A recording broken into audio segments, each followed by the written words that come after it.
I'm going to start this video out by bragging. At the age of 15, I got footage that I personally shot onto screens at the 2021 Sundance Film Festival. Yeah, I know, I still don't quite believe it either.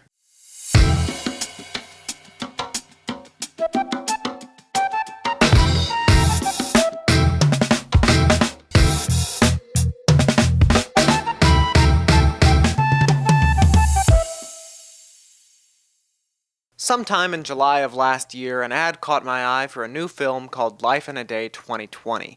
Now, the premise of the film intrigued me. It's basically a crowdsourced documentary. On July 25th, people from all around the world would send in footage that they shot of themselves going about their daily lives. A team of editors would then sift through the hours and hours of footage that they received to find the best bits, and the final picture was intended to be a moving snapshot of humanity, a little time capsule of what it was like to be alive in the year 2020.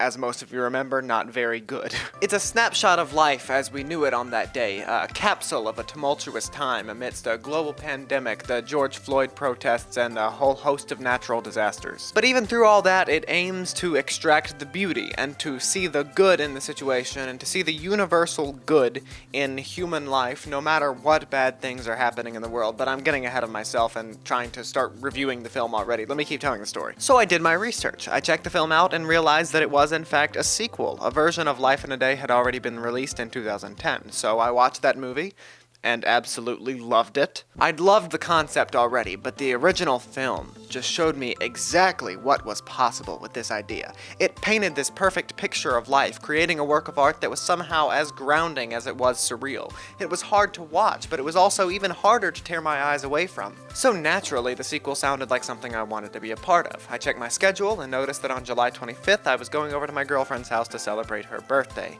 So a lot of the footage I shot consists of me and her, and me talking about her, which you'll see more of shortly. On July 24th, the eve of the big day, I charged up my camera batteries and got ready to go. I knew that I wanted to include some of the more mundane moments of my day. After watching the original film, I noticed that a lot of things like that were included in order to show the beauty in the ordinary, so I wanted to up my chances of being in this thing. So I set an alarm for 5 minutes before a planned wake-up call with the aforementioned girlfriend. Side note, she still calls me every morning. Isn't that adorable? Anyways. So I set up my camera and went back to sleep for 5 minutes. The footage you see here of me waking up was only partially staged. I mean, sure, I'd been up 5 minutes ago, but just barely. I kept the camera rolling for the rest of the phone call, some of which I edited out of the footage that I ended up sending in. I had prepared these note cards the night before with some exposition for what my story would be about. This was mainly to draw the attention of the editors so that they didn't tune away from my footage before I had even gotten started. There's other footage I captured that to me is a bit more charming and visually appealing, but I figured I had to get the people in charge hooked with some of the more mundane stuff before I showed them the good stuff. I filmed myself talking about Anna's various birthday gifts and how excited I was to celebrate her birthday, and then I drove over to her house. Another central element of Life in a Day is a self-taped interview in which participants film themselves answering a set of questions given to them by the director. Those questions are, what's in your pocket, what do you love, what do you fear, and what do you want to change? So I got to my girlfriend's house early for our party, and we did that interview, we answered those questions, and then all of our other friends started showing up, so we ate, and we talked, and we swam in the pool. I filmed most of this with my regular camera that I'm filming on right now, but for the parts in the water, of course, I filmed with my GoPro. And before I knew it, the evening was done and I was home again. I filmed a brief part at the end in which I was a total simp and discussed how happy I was and how well my day went and all that jazz, and then I went to bed. The next day, I cut all of this footage together, gathered release forms from my friends and my parents, and then sent it all in to Life in a Day. And that was the last time that I thought about this movie for a while. That is until October 16th, until I received this email from someone named Alex, presumably on Life in a Day's production team. Dear Sam, I'm writing to you from the Life in a Day production office. We are still reviewing and editing all of the footage received, and don't yet know which material will be in the finished film. However, we are now looking into appearance and location releases for some of the most interesting footage we have received. Long story short, they needed more forms from me, and I was happy to comply. But I must confess, I had a lot of homework that week, and I may have forgotten, but never fear, Alex is here just a few days later, sending me another email with more specific requests for release forms. I sent in the forms that they requested, requested and went on about my day, not quite forgetting about the film like I had before, but definitely putting it on the mental back burner. I was still very skeptical that we would make it into the final cut. Around that time, I started this channel with the intent to make movie reviews and upload film-related content. On November 25th, I uploaded my second ever video on the channel and my first ever review of a specific film. The subject? Life in a Day is a shockingly obscure and underrated 2011 documentary film spearheaded by director Kevin MacDonald and producer Ridley Scott of Alien, Gladiator, and Blade Runner fame. It's a fantastic exploration of the human condition, a great example of the opportunities opened up to us by the internet, and an all-around impressive work of documentary filmmaking. And then, nothing. And then, December 4th. Hi Sam, thanks again for all your help with release forms. I'm emailing just in case you have a higher resolution, original, unedited master of this material. If you don't, no worries at all. If you do, please let me know and we might ask you to share the original file. I didn't know how to take this request, to be honest with you. On one hand, great, my footage still seems to be in the running here. On the other hand, I do not have any higher resolution files, so I told him that and hope for the best. Radio silence from Alex and Life in a Day for a while. Until January 19th, the day I was to go back to school after my prolonged winter break due to COVID. I woke up groggily preparing myself for the school day ahead of me and noticed a notification from Gmail. 3 words stood out to me: Alex, congratulations, and Life in a Day. I did not have to read the rest of the email to figure out what was going on, but I did it anyway. This week, Kevin MacDonald and the team of editors completed editing the final film, and I'm happy to confirm your footage will be featured in Life in a Day 2020.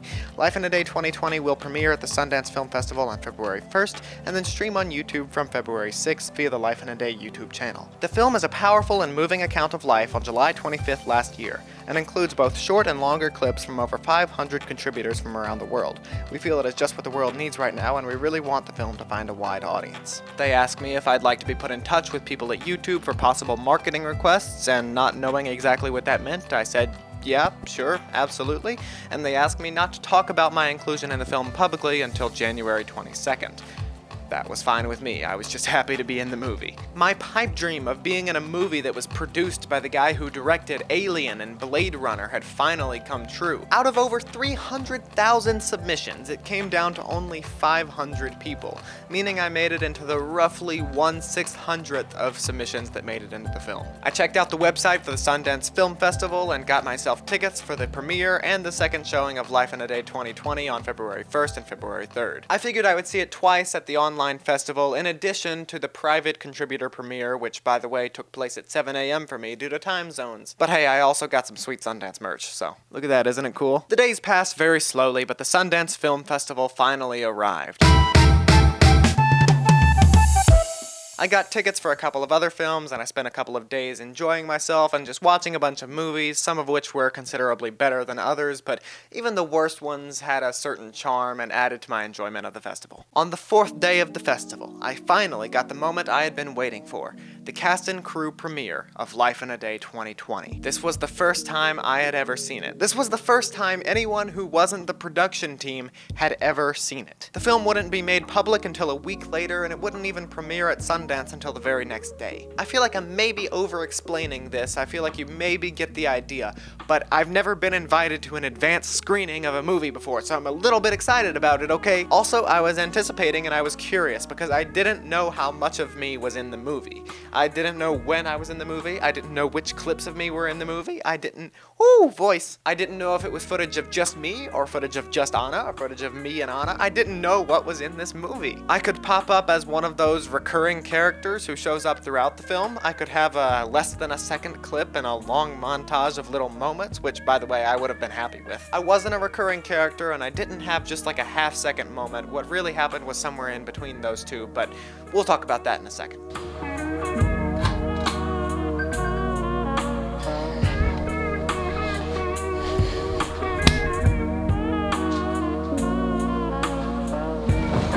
I'm about to watch the live contributor premiere of Life in a Day 2020. Okay, this is just now kind of beginning to register as a real thing.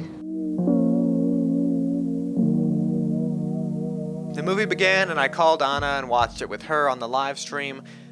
all of my expectations were exceeded. Life in a Day 2020 is a deeply moving film expertly showcasing various aspects of human life, and doing so in a surprisingly short runtime with surprising poignancy and accuracy. Whereas the first film centered almost entirely around little moments, Life in a Day 2020 had more momentous events to center around. It tackles these elements very well, not choosing sides, simply presenting life as it was on that day. It's not afraid to show us people who have controversial opinions on some issues. For example, an anti-mask veteran gets a fairly significant portion of screen time in the movie. Despite all of the world's turbulency, Life in a Day still doesn't forget to do what it does best. Little, beautiful human moments. Some of my favorite contributions include the appearance of an adorable dog named India, a young girl interviewing her father, a man with a railroad hobby seeking to see 7 trains in one day, a young girl chasing after a runaway goat, a couple trying to conceive a baby, a failed proposal, a man cleaning a slide in the middle of a park. In fact, the movie manages to blend these smaller elements with the overarching events of the world surprisingly well, showing us how these events have sort of seeped into our daily lives. In one very memorable scene, we see a contributor from the original film who has passed away in the last year due to complications from COVID-19. The film is actually dedicated to that person, who was a young boy in the 2010 version of Life in a Day, and did not live to see the 2020 version because of the pandemic. That's another thing I love about this movie, the fact that they had the heart to dedicate it to that person. That's really special and really shows that some care went into this movie. Among all of these small, beautiful moments in the film, there's a moment which will forever be burned into my brain. The following are some clips from Life in a Day 2020, which depict young love.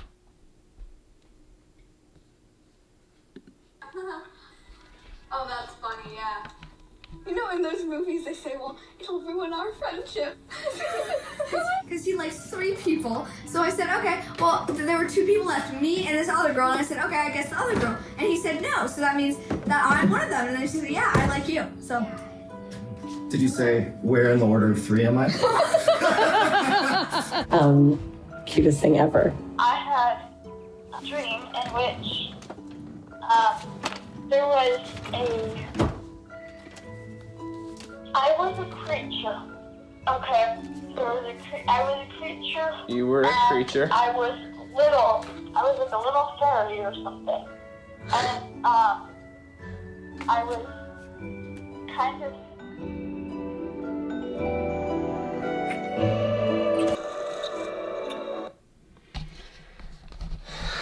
Yeah. And there it was, a full 25 seconds of me being an absolute cheesy dork. Honestly, it's a really adorable moment, and I'm glad to have it featured. This film will always be special to me, and that's not just because I'm in it, it's also because of how wonderfully and excellently put together it is. It's full of heart, both on the part of the contributors and those sending in the footage, and the collection of simplistic, gorgeous, moving, and human footage sent in by the contributors is strung together in a tour de force of masterful film editing. Where the first film was structured a little bit more from the beginning of the day to the end of the day, this film focuses more on age. Some of the featured clips in the beginning mostly consist of children. For example, I'm about 25 minutes or so into the movie. And as the film goes on, these people who we focus on more get a little bit older and older and older. It's fascinating, especially after watching the Sundance Q&A with the director, the editors, and some of the contributors, to see how they put this film together, to see the differences between the two films, and to see how the filmmakers used intuition and common links between footage to put the final product into place. The final words of Life in a Day 2020 are, "I love you," fitting for a film which seeks to unite us and find our commonalities as human beings. Many themes are present in the film, but it seems to assert that the strongest force uniting us all is just that: love. We all love something, and this movie makes a point to show us that. We love our families, we love our friends, we love our significant others, we love our things, we love our hobbies.